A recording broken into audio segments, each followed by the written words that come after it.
Miller'ın favorisi daha önce de defalarca seyrettiğimiz, aralarında tabii ki yaş farkı olan bir edebiyat öğretmeniyle bir ergen kız arasındaki enteresan ilişki üzerine.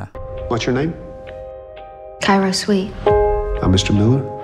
I'm assuming that you got one of these before. I read the whole list. Well, there's 12 books on that list. Party hard. Hikaye Tennessee'de geçiyor. Kız tek başına ailesinin büyük malikanesinde yaşıyor. Aile yok çünkü aile zengin bir hukukçu ve Avrupa'da çalışıyorlar. Ve Cairo adlı bu kız yaşına göre oldukça olgun bir ruh ve beyin yapısına sahip. Cairo, Jonathan Miller adlı edebiyat öğretmeniyle derin sayılabilecek edebiyat sohbetlerine başlıyor. Ama giderek evli olan bu öğretmenine ilgi duyuyor. Edebiyat öğretmeni Jonathan Miller, 18 yaşındaki Cairo'ya Henry Miller'ın üslubunu kullanarak bir hikaye yazmasının ödevini veriyor.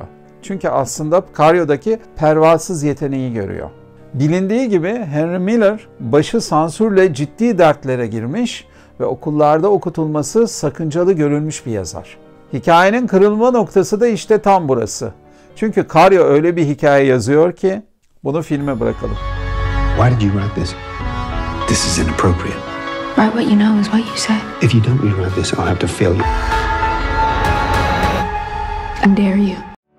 Yönetmen Jade Haley Bartlett'ın ilk filmi ve bu ilk filminde oldukça iddialı bir metne imza atmış.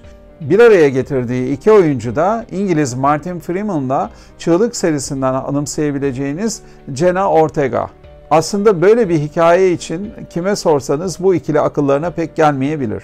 Tabii ki kimyaları çok farklı. Zaten hikayenin metni de tam bunu gerektiriyor. Aksi takdirde bir pembe hikayeye dönüşebilirdi. Miller'ın favorisi filmi size tanıdık gelmesin.